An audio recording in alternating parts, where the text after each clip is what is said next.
Welcome to the Shiny Side Cricket Podcast. We are here reviewing the big game tomorrow between Australia and Pakistan, and we'll also look at the India-Bangladesh game that just ended.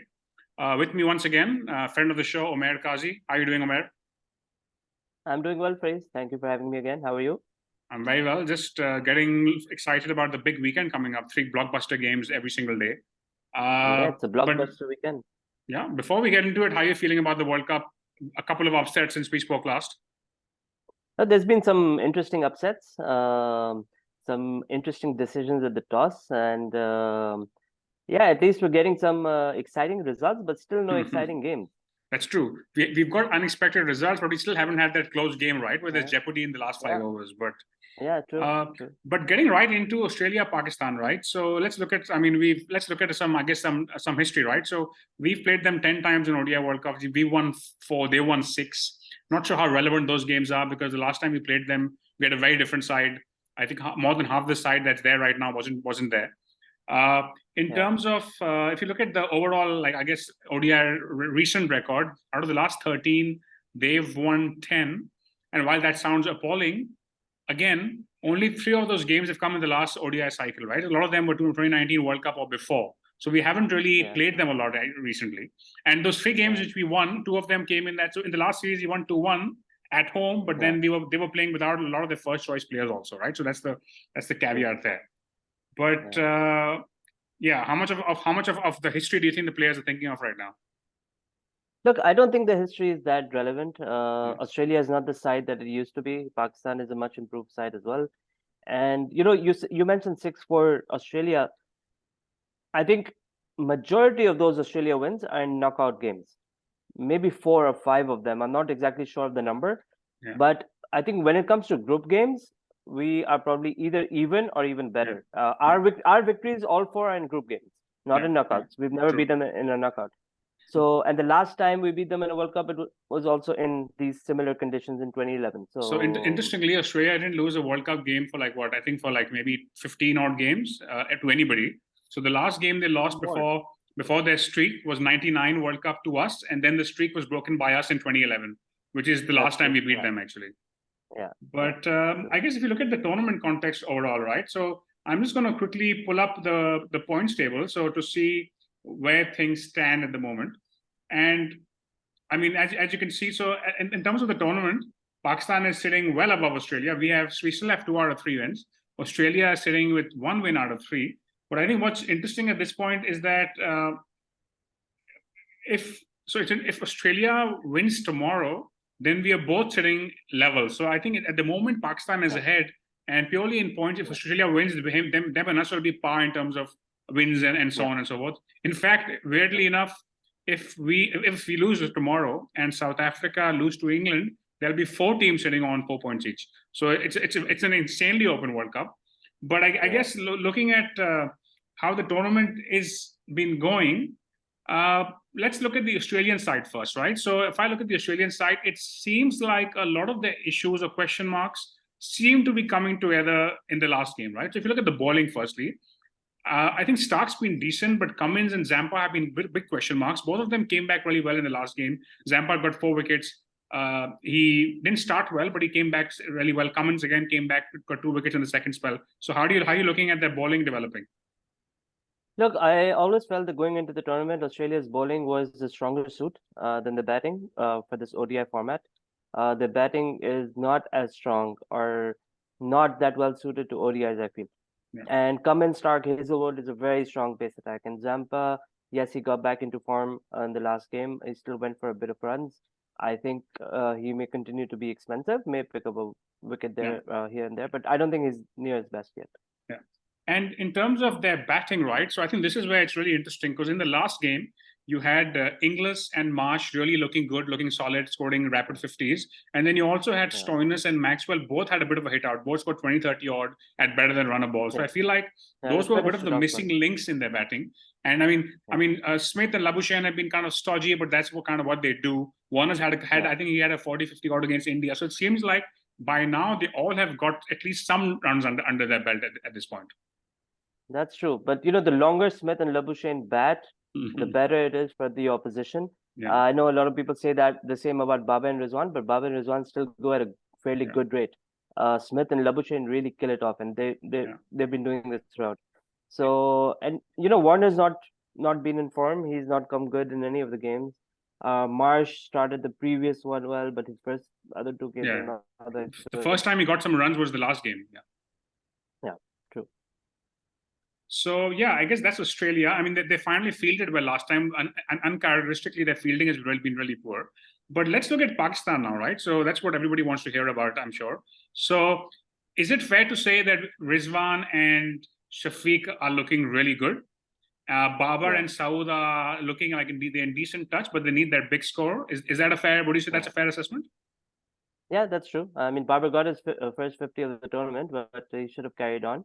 So yeah, he had big scores due from him. Saud looked very good in the first game, but he hasn't come good in the next two. But yeah, you're right. Shafiq and Rizwan are looking like our best batsmen right now.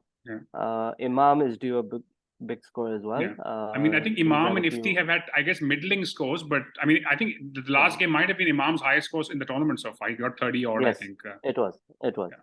Yeah. So yeah, and I guess that's on the batting front. On the bowling front, I mean, I guess Hassan Ali is doing what Hassan Ali does, no more, no less. Haris is probably doing all right. Shaheen is obviously the big question mark. There's a big full article on him this morning on Cricinfo. Yeah, I read Usman's article, and I mean the stats are there for all to see, and we just hope he can come back to his best soon. I don't know if there's an injury concern, if that ligament tear in his finger, and he's playing with that. There are lots of things floating around. But yeah, he's dropped his pace. He's not finding the swing. But he needs to turn into a smarter bowler if he's not getting the wickets. And I hope we see that sooner rather than later. The interesting thing in that article, though, was if you look at his numbers, so generally in the power play, his strike rate and his economy is a lot worse, but he's actually become slightly better in the middle overs and the death overs. So overall, his numbers are actually not too different.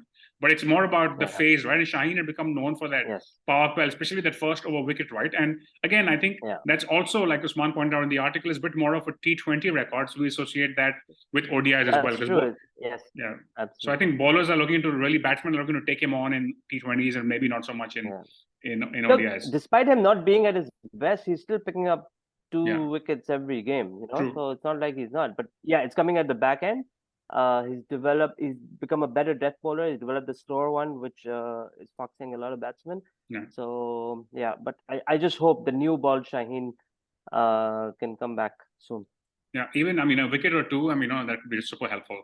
But I guess this is probably a good point to look at the likely 11s. Now, I've actually put up the 11s which I think are likely, and I would love to hear your view on this. So if you look at Pakistan first, I feel like my sense is we'll probably go with a very similar team as last time.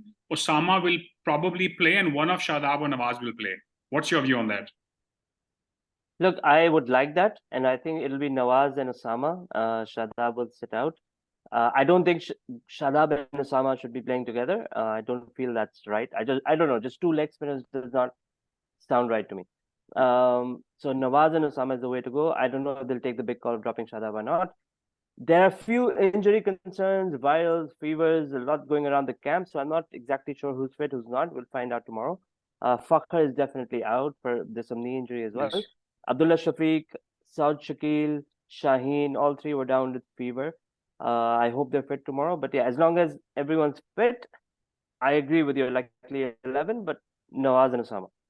Interesting, yeah, because I feel like it's an interesting one, right? Because I feel like Shadab probably has I would say Shadab is looking way off there with his bowling than Nawaz is. Having said that, Shadab also has a much higher ceiling, right? So when he gets it right, he's obviously a far superior bowler than Nawaz is. But yeah, I guess it's one of those things where we'll probably find out tomorrow. And the other guys, I guess they also look at them as all-rounders. So maybe Nawaz being a left-hander in the lower order could also have value compared to Shadab. Would you think... right now Nawaz is bowling and batting better than Shadab. Yeah. Fielding is where we will miss Shadab the most.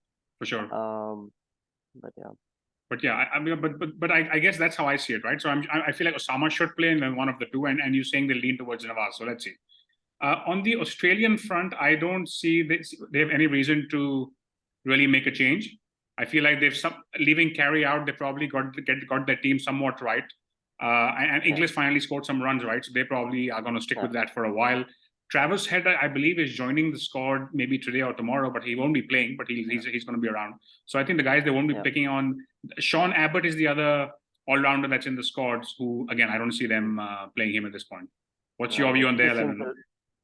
This seems the likely 11 for tomorrow. Okay, good stuff. So I guess the toss, right? So what would you do if Pakistan wins the toss tomorrow? Look, I'm old school. I feel runs on the board matter. For Pakistan, bat first, score big, and restrict the opposition. Yeah. Although this team is a lot better at chasing than our past teams, and I'm confident that they can, but I would still prefer batting first. And Bangalore is a small ground. It's a belter of a pitch. Yeah. It's high scoring. So whether, it'll be a high scoring game. So chasing 330, 340, not easy against Australia's bowling. I don't think it'll be easy for Australia either. So I say bat first and take the advantage. You're right. It is one of the flattest tracks in India, and I feel like we say that a lot, but it is extremely flat track.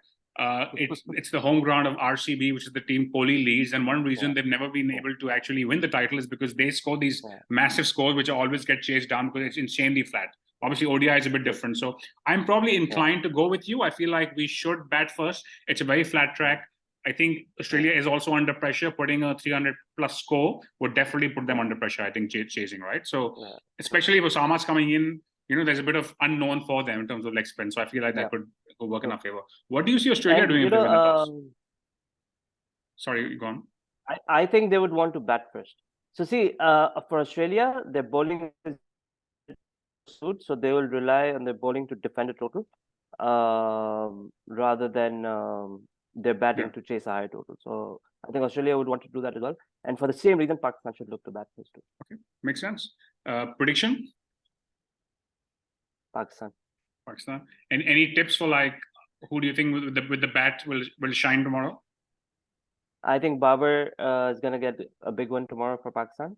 I think David Warner will come back into form tomorrow. With the ball, if Usama plays, I think he will definitely deliver and show Pakistan what they've been missing in the past few games. That's what I think. So if Usama or any other spinner actually has a good game, it would suddenly really change the way we're seeing this tournament, because Spain has obviously been a big question mark for us. So let's hope you're right. Okay, good stuff. I guess my picks for who I would see, I'm counting on South Shakil to come good. I feel like he's due. I think he's looking in really good touch, and he played. I guess it wasn't the best shot against India, but I'm really hoping he comes around and against support by everybody else. And with the ball, I'm rooting for Osama. So let's see. I hope he plays firstly, and then.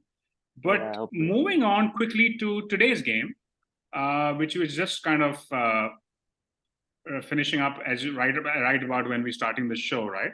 So it's India's taking on Bangladesh in Pune.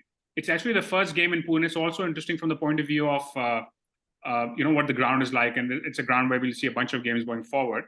And if I just quickly summarize the game very quickly, right? So Bangladesh batted first. They were about 93 for no loss, but from there they succumbed to 137 for 4. This made about 256.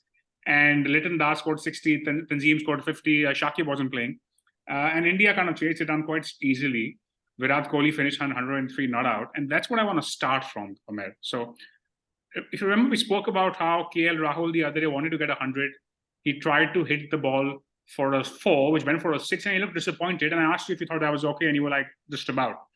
Today, Kohli actually turned down singles in the last over, so he could hit a boundary and hit a 6. Did you see that? Yeah, and it wasn't initially Kohli turning down singles, it was KL Rahul. KL Rahul told him no. KL Rahul turned down the single first. He explained to him. So it was KL Rahul that day for his century doing the same, which I thought was okay, because the difference would have been 1 or 2 deliveries in that net run rate equation, Today, first KL Rahul turned down the single. He did not run. He went and spoke to Kohli and probably told him, 15 runs left, 15 runs to your century, just get these runs. And then after that, they just kept turning down singles. Kohli tried to hit boundaries, then he took a few quick doubles, and they wasted about 10 to 12 deliveries. So 2 overs in this process gone, trying to get to Kohli's 100, impacts net run rate.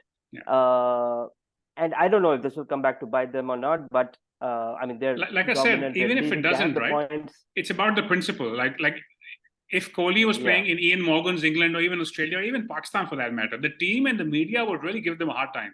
I'm Look, truly if curious this to was see a if this will Pakistani come up in batsman, India or not. Yeah. if this was a Pakistani batsman, अभी हमारे लोगों ने मतलब गंदा कर दिया होता है इसे हर सोशल मीडिया में everywhere. सेल्फिश एक्स के ट्रेंड चल रहा होता है इस वक्त हर जगह. हाँ हाँ हर जगह बाबर को तो कैप्टनसी से हटा चुके होते हैं आधे लोग. So, but you know, and okay, fine what Kohli did, fine what Rahul did. I could not believe my eyes when the umpire did not give a wide down the leg side. Their spinner Nasim Ahmed bowled, and the ball went down the leg, and Kohli's face, you could see there were 2 runs left to win. Kohli's face went away, like he was like saying, "What the hell is this?" The bowler bowled a wide. Umpire did not give it. And it was like even the batsman was relieved that the wide was not given so he could get to his 100. Like, what was going on? Yeah, that doesn't so sound weird. right. What a farce. What a farce. But anyway, I guess that's today's game. India has another win. If we quickly pull up India's, see what's coming up next for India now.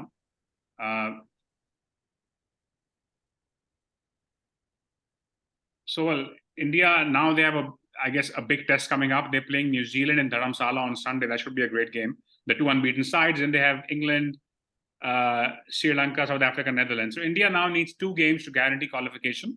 But knowing, I think India's probably has higher goals. They probably want to finish in the top 2 to be safe. So I guess to finish in the top 2, they probably need to win at least maybe another 3 out of these 5 games now.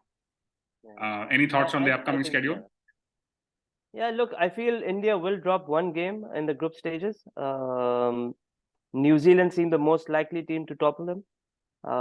But yeah, India will win most of the games. The other thing is India still hasn't batted first, I believe, right? They've chased every single game. Yeah, they have chased in every single game. I think 1 or 2, they lost the toss and still chased. But the last 2 games, definitely they won the toss and chased. But yeah, and that's what they prefer. So I don't know how they'll fare once they bat first against either of New Zealand, South Africa, or England. But yeah, they'll probably drop 1 game before the knockouts, I think. Yeah. Let's see. Okay, so before we finish up, we have the quiz, as you know. And since most of the conversation was about Australia, Pakistan today, that's where the quiz comes from. So you probably remember this game very well. In the 2015 ODI World Cup, Australia beat Pakistan in the quarterfinal. It's known for Wahab Riaz's outstanding spell where he was troubling Shane Watson and Rahat Ali dropped that catch. How many wickets did Wahab Riaz take in that game? Yeah, had Rahat Ali not dropped Watson, would have been 3, but he took 2. Okay. And the answer is, you got it spot on. So yes, I remember that game very well. It's one of those games which I guess you could just call it the Wahab Riaz game, right? But yeah, it was a brilliant game of cricket. I mean, that game just, I think, took Wahab's reputation to the next level. I mean, I've never seen him bowl faster, never. And I think if you take that game out of Wahab, I mean, I think that game and maybe the India semi also, like if you take those 2 games out, Wahab's career definitely has no headlines suddenly, I feel like. Those 2 games are the headlines on his profile, really. Besides that, in 2010. That's true. But good stuff, Umair. Thank you for being on the show once again. All right. Thank you, Faiz. And if you guys have views on what our 11 should be, please leave a comment. If you have a prediction to make, please leave a comment, or you can also share with us on Twitter or Instagram. And we'll be back tomorrow night after reviewing the big Pakistan-Australia game. And in the meantime, stay tuned to the shiny side.